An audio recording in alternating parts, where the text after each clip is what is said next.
You know what makes me laugh? People think being loud wins the game.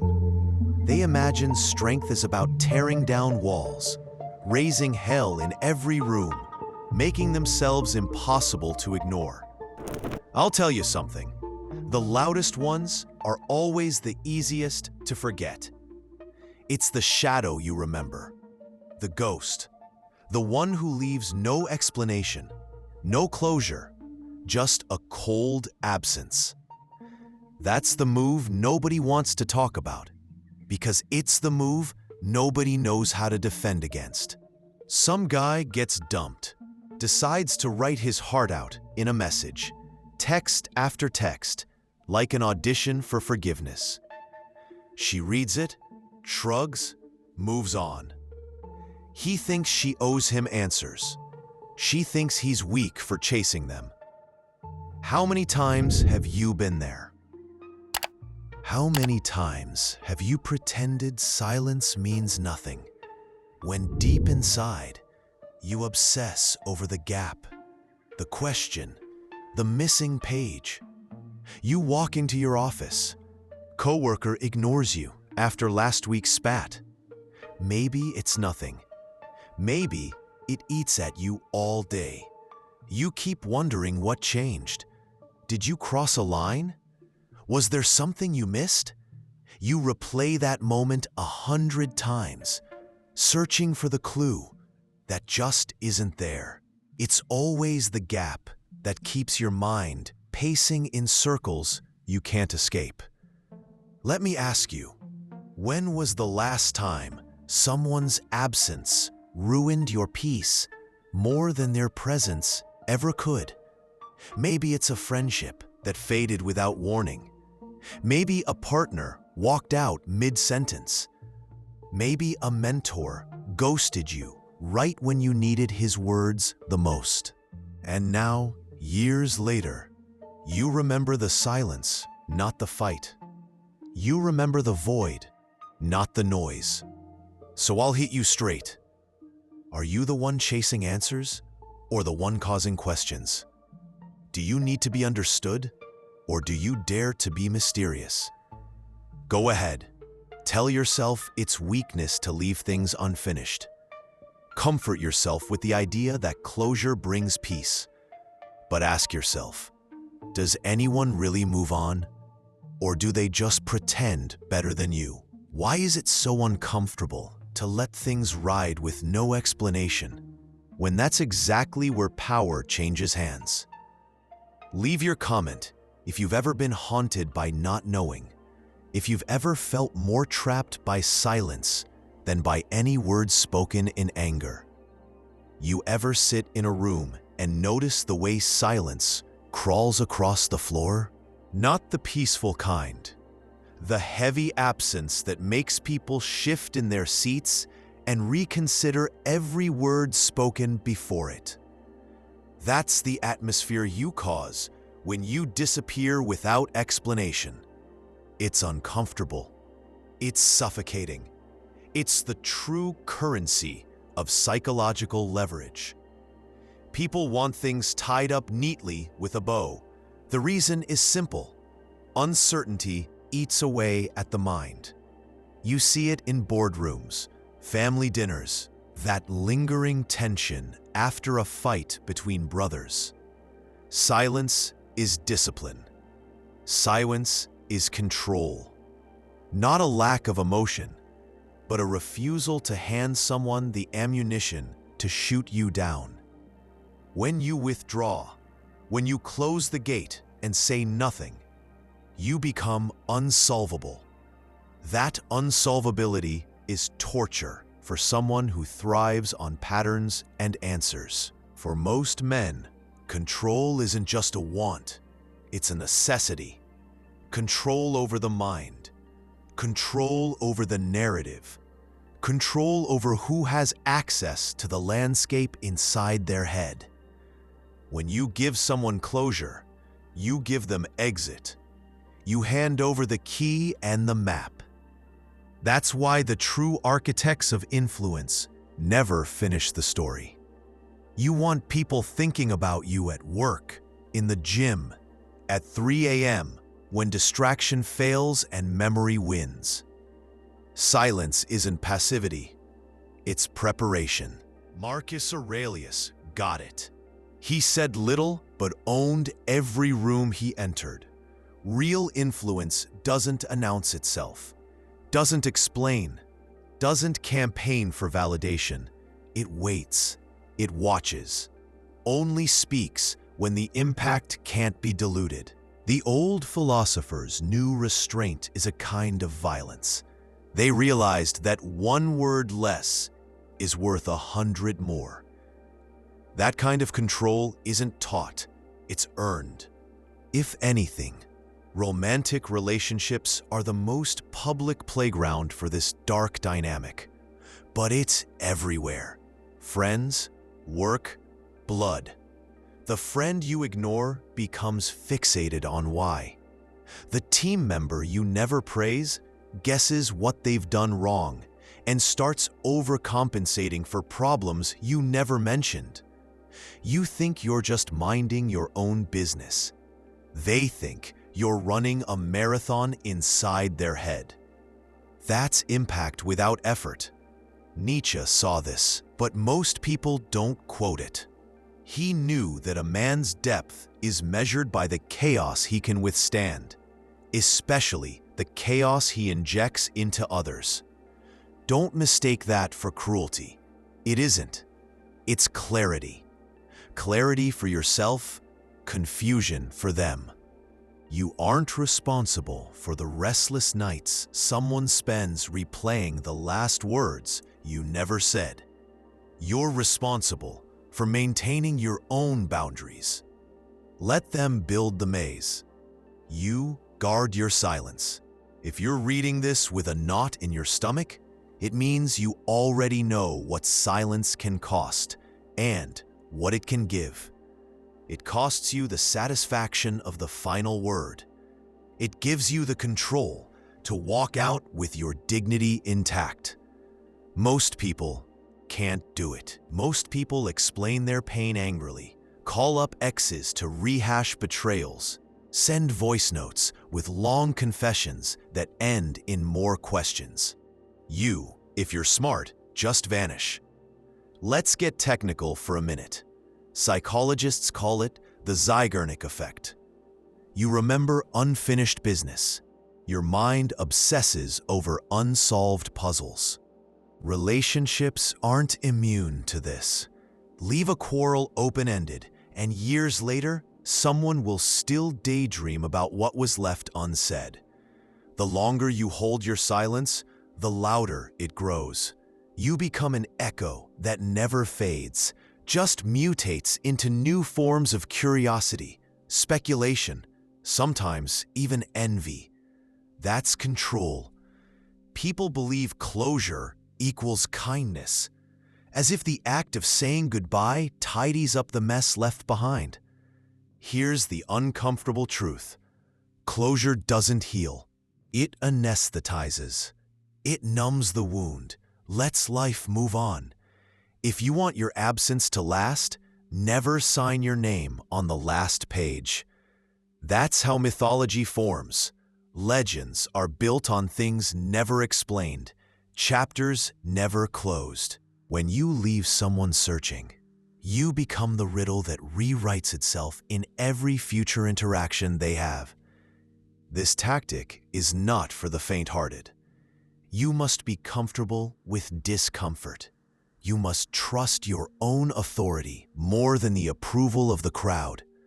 If you value being respected over being understood, this is for you. If you need to be liked, you'll fail. Silence breeds resentment before it ever breeds admiration. But over time, people come around. They start to respect boundaries they used to push. Your absence becomes the benchmark they measure others against. Let's make one thing clear. Strategic silence is not manipulation. It's discipline. Manipulation requires effort and intention to create chaos. Discipline is walking away so the chaos belongs to those who remain. There's no need to correct, defend, or clarify. Let others theorize. Let them project their fears, hopes, anger onto your blank canvas. The longer you stay away from the narrative, the more creative people get. They'll paint you as cold, wise, unstable, principled. Doesn't matter what name they choose. It's all power transacted in your favor. Now, the real genius is in knowing when to apply it.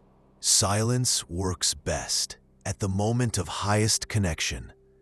In the middle of intimacy, after a shared victory, just before the warmth turns habitual. If you disappear low, after a fight, when people expect you to run, they forget you. If you vanish high, just as things peak, your absence freezes the moment into legend. Every future experience is now compared to you, and none measures up. Do you remember the best mentor you ever had? I'll bet he never explained everything to you. He gave you fragments, made you do the hard work of thinking for yourself. You caught echoes in the hallway, saw the missing context in his advice, and spent years wrestling to decode his lessons. That's respect. That's how real guidance outlives the guide. If you want to build that kind of legacy, stop offering explanations. Start offering presence and strategic withdrawal. In professional life, this is a lethal skill. The manager who refuses to justify every decision is listened to twice as closely. The negotiator who lets his silence do the talking is feared, not just respected. The leader who isn't desperate for consensus becomes the standard by which others operate. Take it even further.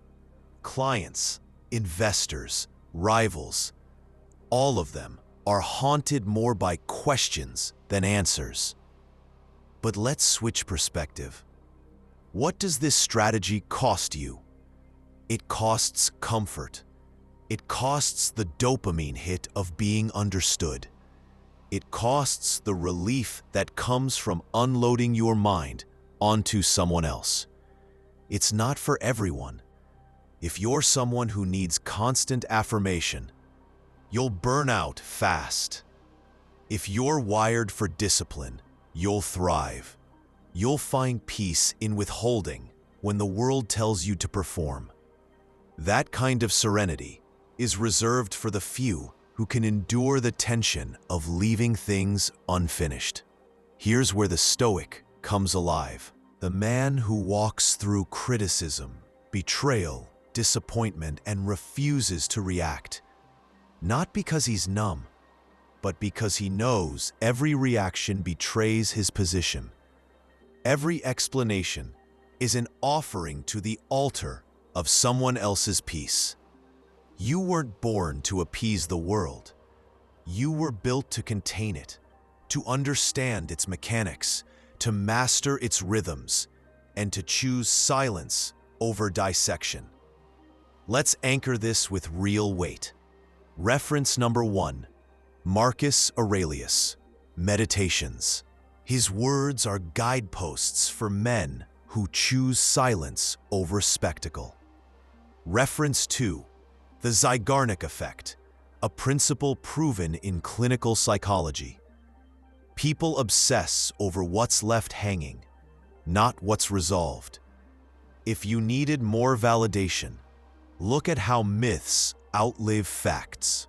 The story of Achilles is repeated thousands of years after the man died, not because we know everything about him, but because we know so little. His mysteries fuel discussion, inspiration, leadership seminars, life coaches, therapists, artists. Scarcity is the engine of value. That truth applies in your life, your relationships, your career. Tell me, why do so many men fold under pressure, crack open, spill their secrets for cheap validation. Fear of being misunderstood, need to be relevant, wanting desperately to be more than just the ghost in someone's past. But relevance isn't born in explanations. It's born in being impossible to explain away. Harsh lesson. If you want to stand out, stop volunteering closure. Stop giving people the ingredients to make you ordinary. They'll say you're cruel, arrogant, aloof. Let them talk. Clarity to them, control to you. That is the cost of sovereignty. People don't get the closure you deny yourself. Final thought for this block. If you're ready to wield silence as discipline, prepare to watch your influence grow in the places you're most absent. And trust this, when your mind becomes a fortress no one can map, people line up endlessly at the gate, hoping you'll let them see inside, never realizing the gate is closed by design. Are you willing to pay that price? Or do you still crave the comfort of being understood, a comfort that fades with every word you give away? Let's break the illusion before you ever have a chance to get comfortable. This isn't some parlor trick for the emotionally numb. Strategic silence, this weaponized absence, changes everything. If you can stomach the discomfort, if you can handle being hated, being misunderstood, being branded cold by the very people who once begged for your attention, you'll start to realize most of what happens around you is just noise. And the less you respond, the clearer it gets. But don't get arrogant. There's a price for being the ghost everyone remembers, and it isn't light. So what if you don't change? What if you keep giving closure like a deal at a discount store, handing out explanations to anyone who asks, tossing away your mysteries so you're easy to map, easy to forget? Here's the ugly side. You'll keep spinning inside the same endless loops. People walk over your boundaries because you keep opening the gates. They take from you, then move on, unburdened and content. Every job that chews you up, every relationship that leaves you wrung out and sleepless, those memories fade in their minds. You're just a chapter, easily skimmed, easily left behind. You think if you justify yourself, you control the narrative. But that's a joke. Narratives are built by the ones who linger. You keep trying to be clear, and all you get is ignored. Your peace depends on someone else's permission, someone's validation. That dependency is the opposite of control. So when you finally crack, when exhaustion floors you, what do you have left? Noise, regret, isolation multiplied by effort. You're the guy who gets invited only when someone needs something, and forgotten when they need answers about depth, discipline, or meaning. And your mind, don't think it will let you rest. The search for closure isn't just external, it's internal. You hunt for reasons why things didn't work out, why people left, why projects collapsed, why you always feel like you're running in circles, never finishing the race. It's mental decay dressed up as productivity. You try to solve problems that shouldn't have been created. That's the torture of being too available. Carry the load for everyone else, then carry the leftovers for yourself. The world's most disciplined men know the edge between logic and loneliness. They know silence is heavier than concrete. The ones who master it don't sprint to explain. They pause, they measure, they let the world spiral around them as they hold steady. But to get there, you've got to face what happens if you refuse. You'll drown in justifications, You'll lose all sovereignty. You'll become a sentimental footnote, easily deleted, easily replaced. People notice, even if they say they appreciate honesty, even if they beg for closure, they don't value the man who's always available. Scarcity creates value. Silence creates mystique. And when you carve out your own lines, your own discipline, they start watching. Not always kindly at first. They'll call you elegant. They'll project onto you. But they notice. While the rest of the herd waits for cues, they wait for you to drop the last word. And when you don't, you become the reference for their own doubts.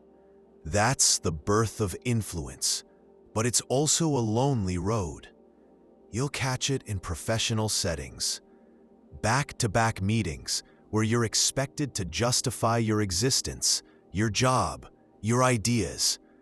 If you always explain, you get the nice guy label. They pat you on the back for being transparent, but they never ask for your opinion when it matters. You're reliable and replaceable. If you draw a line, hold a silent pose. Let someone else fill the silence. You inject doubt. Maybe you made the right move, maybe not. That doubt ripples through the room, through the company, through the competition. Suddenly, your absence is a factor in every calculation. You've seen it in romance. Hearts on sleeves. Endless, I need to tell you how I feel. I want you to understand me. Can we talk this out? Maybe you believe vulnerability is the key to deeper connection. Maybe you're right, for a while.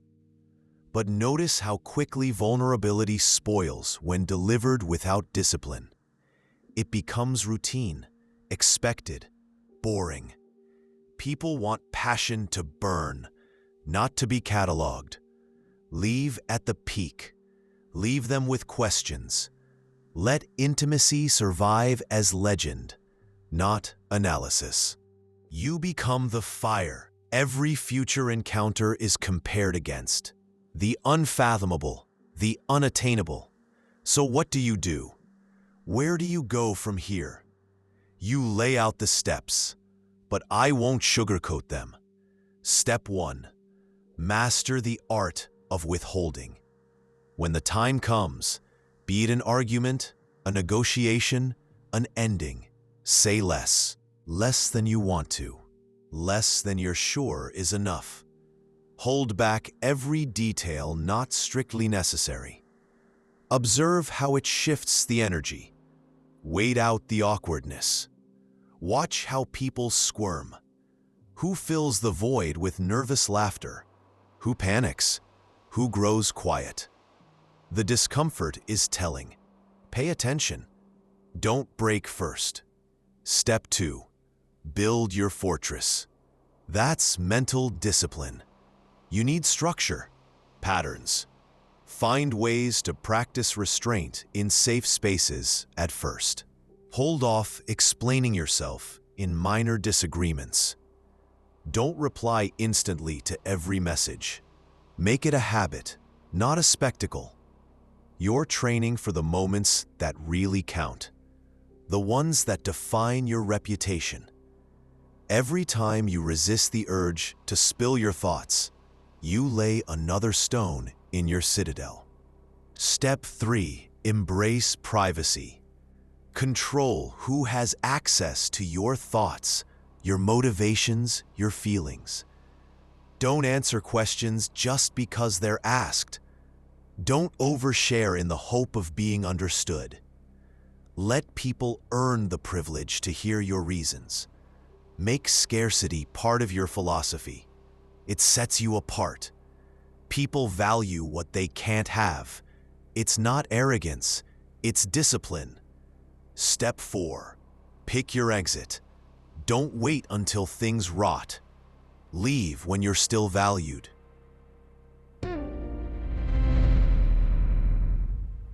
Withdraw at your peak, not your breaking point. It creates memory, not closure. It forces people to reflect, not dismiss. This is the hardest discipline, sacrificing comfort for influence. These steps aren't for performance, not for ego. They're protocols, living systems.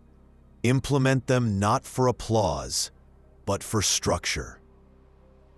If you want to belong to the tribe of men who shape rather than chase reality, start practicing now. No shortcuts. Now, what changes when you embrace this path? Everything. Suddenly, your absence is felt. You're not the guy who over-explained himself into oblivion.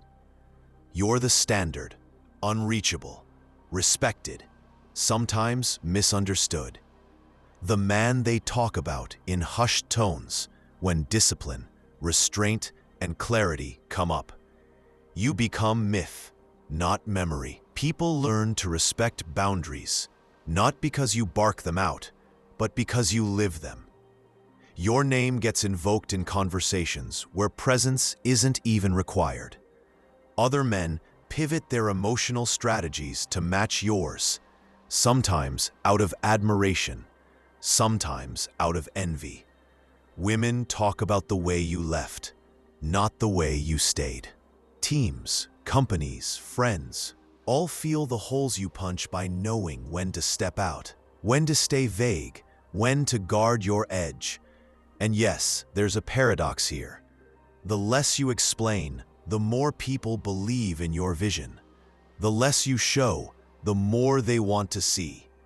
The more rigid your boundaries, the more they respect you, even if they complain or resist. Scarcity isn't just for economics. It's the backbone of influence. You've seen men who lived half-lives trying to be understood by everyone. They're hollow, chasing shadows, seeking applause, selling their private truths for pocket change. They don't last. They burn out, fade away, get skipped in every serious conversation, dismissed in every negotiation. If you want durability, become unsolved. But don't be fooled. The climb isn't friendly. You'll lose the comfort of approval.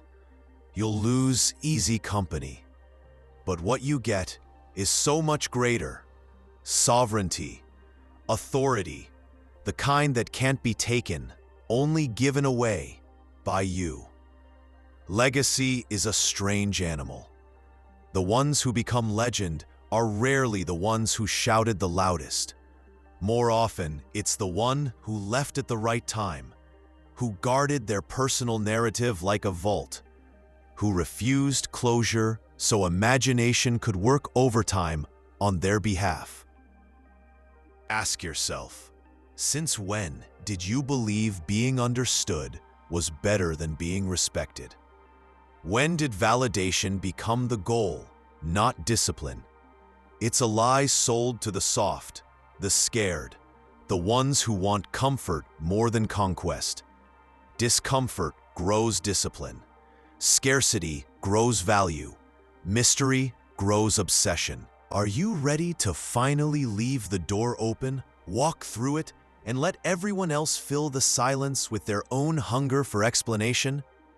Or do you cling to comfort, hoping babble buys you something resembling worth? Tell me in the comments if you've ever watched the temperature shift when you said nothing. How it felt, what changed, what you lost or gained. Share if you know that silence isn't emptiness. It's leverage. It's the structure every serious man needs to command his own domain. If you're still here, you've tasted the edge. Next up, we double down. Tools, tactics, discipline. How to apply this in every corner of your life. Make sure you're subscribed, notifications on, because silence doesn't last. Eventually, even ghosts need to speak. Ready to move forward? I see you. Now let's get out of theory and step into protocol. because facts are sterile without application. Discipline, sovereignty, boundaries, clarity, none of it means a thing until you put boots on the ground and start living differently than the herd. This isn't a sermon or a motivational cascade. This is a set of systems, practical steps, minimal fluff. Do this and the shadows won't haunt you. They'll serve you. Step 1. Control the urge to explain yourself. This starts in small, daily interactions. You get criticized, misunderstood, blamed. Your automatic response is to justify, defend, clarify, beg for recognition. The habit is ancient, ingrained by family, school, romance. But every explanation is an offering to the person who challenged you, to the crowd judging you. Don't serve your piece on a platter. It's not needed. Instead, try sitting with the discomfort. Let the words sting. Observe. You'll notice people start to fill the silence with their own stories. The less you clarify, the more power you hold. That's discipline, and discipline isn't just about emotion. It's architecture for your mind. Every time you resist the urge to break silence, you're building a muscle most men never develop. In small doses, it feels awkward.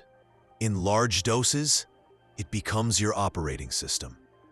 This is where sovereignty begins, being okay with the discomfort and not feeling compelled to fix it for anyone else.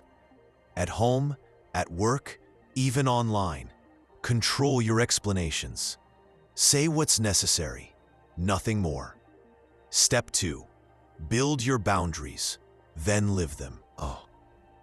Oh man, you start at most small. You are starting at a most infamous edX for you. Family, define what guilt is what giving in will buy peace. But peace doesn't come from surrender. It comes from containment.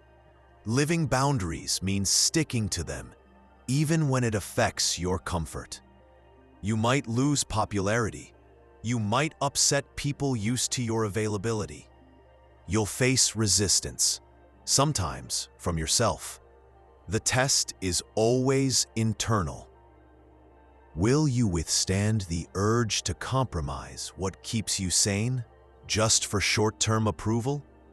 If you fold, you become frictionless, easy to use, easy to discard. But if you hold, you become the structure that others have to respect.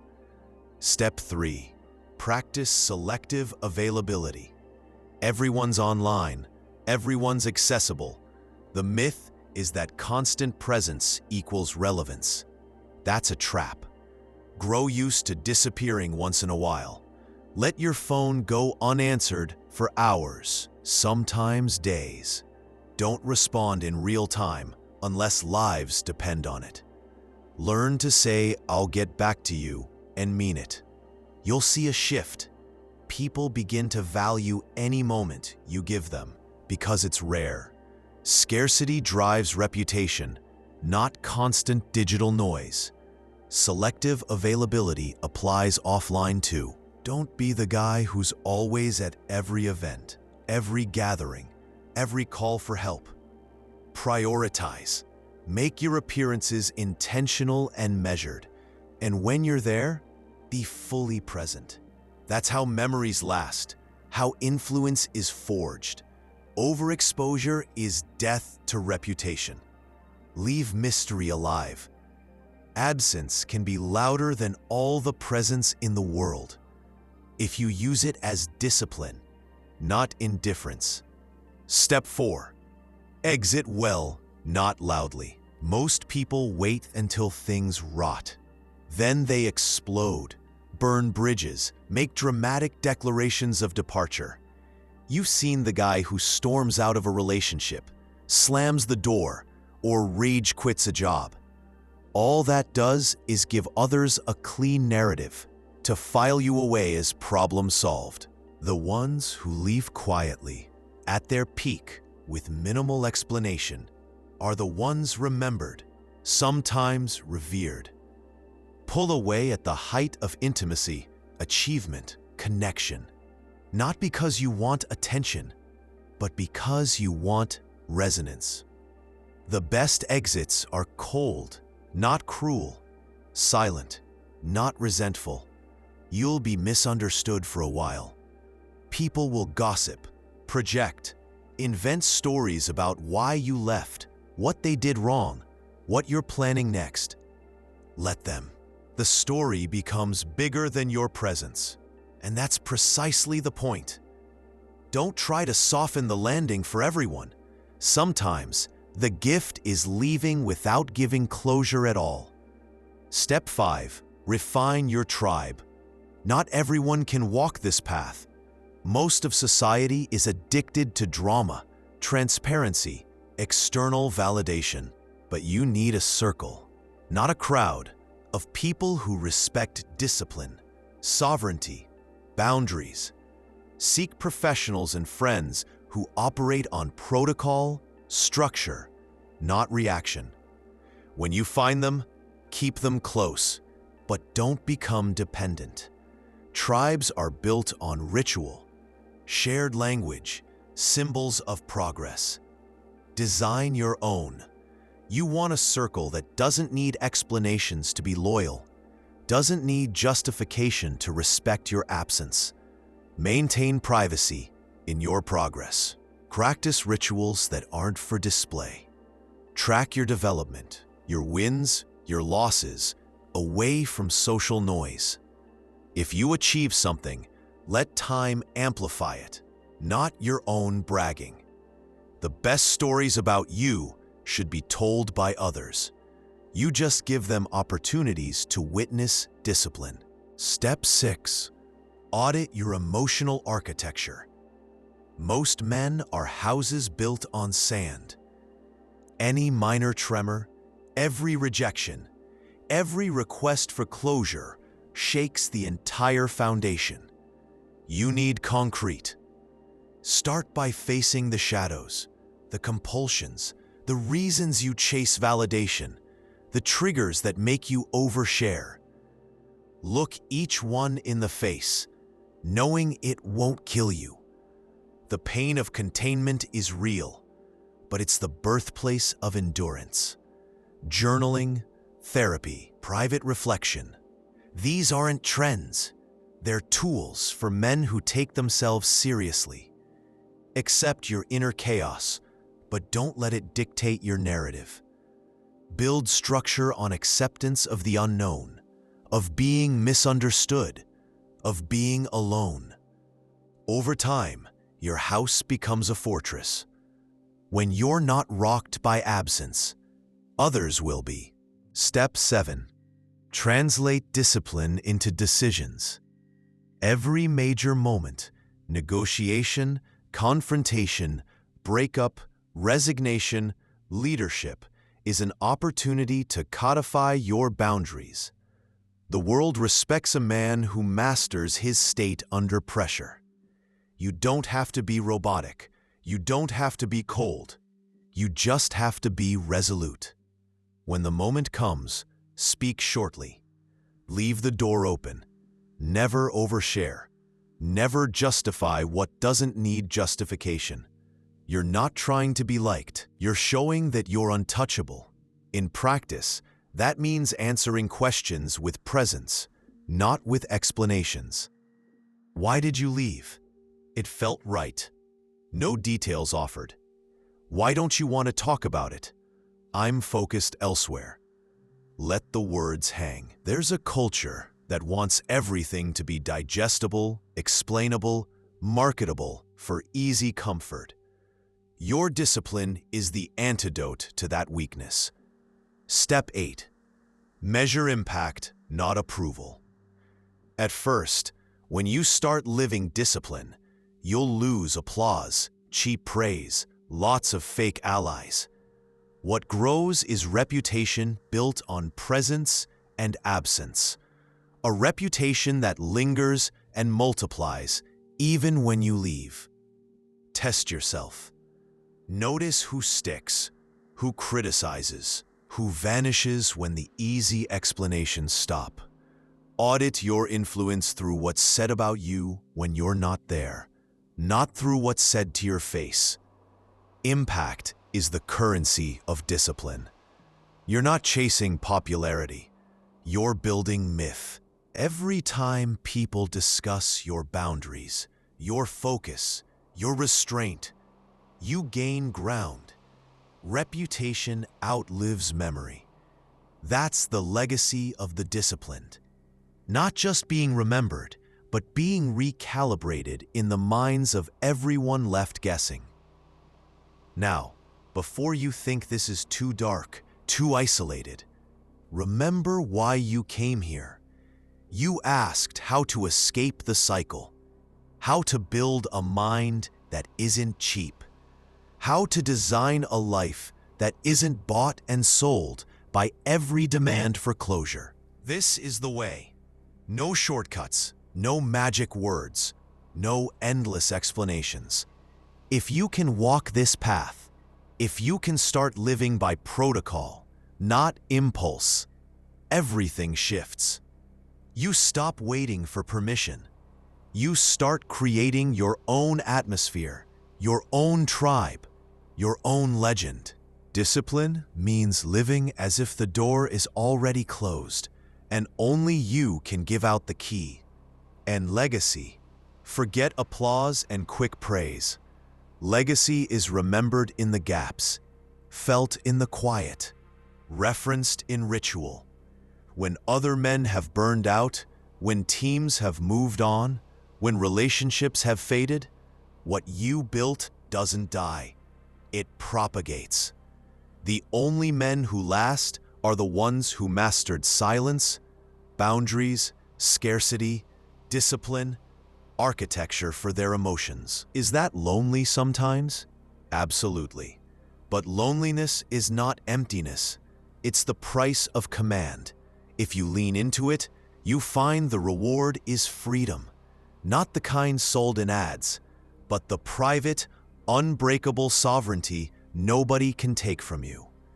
Leave a comment if you're willing to practice. Share your steps if you've lost sleep over giving too much. Tell me what boundary you're building this week, what discipline you're refining. Reject applause. Build legacy.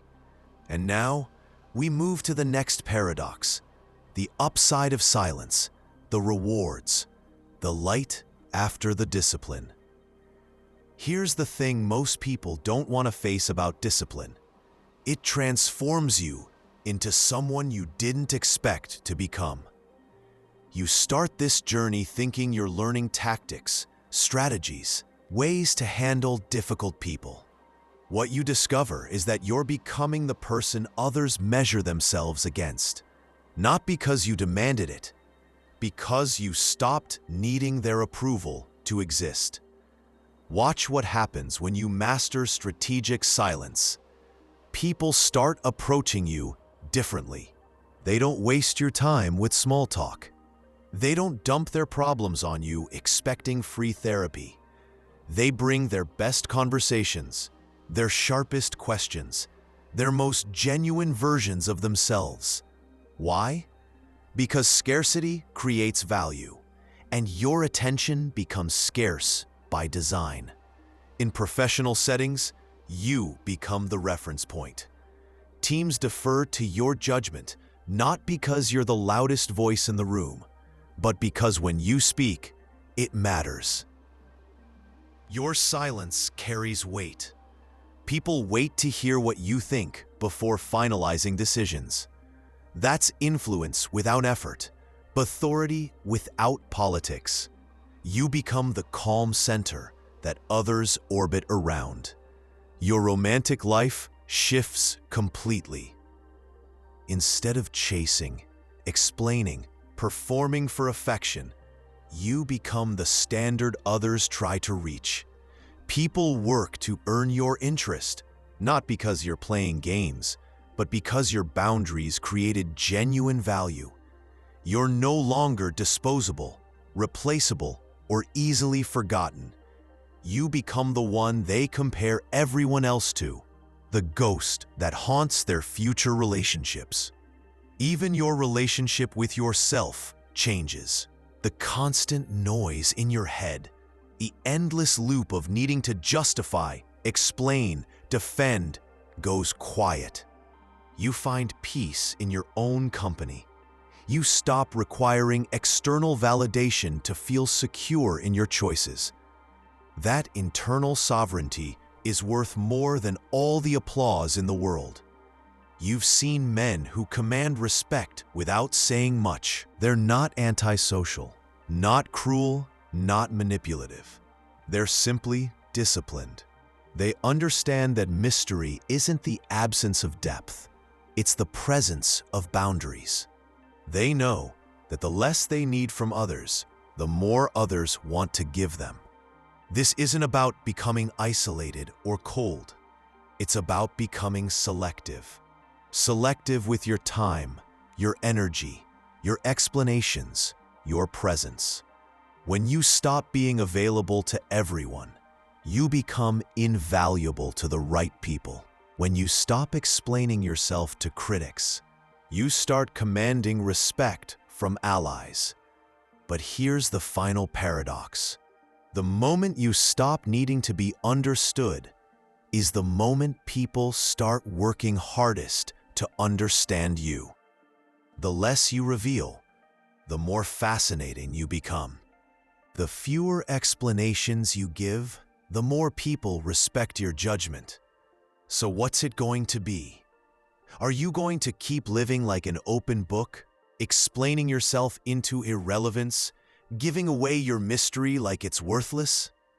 Or are you ready to embrace the uncomfortable reality that your need to be understood is exactly what's making you forgettable?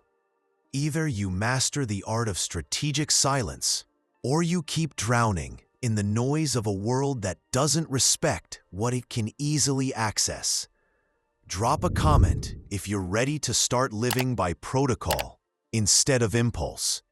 Hit subscribe and turn on notifications, because this is just the beginning of what happens when you stop explaining yourself and start commanding respect. The next video is waiting for you. Time to level up.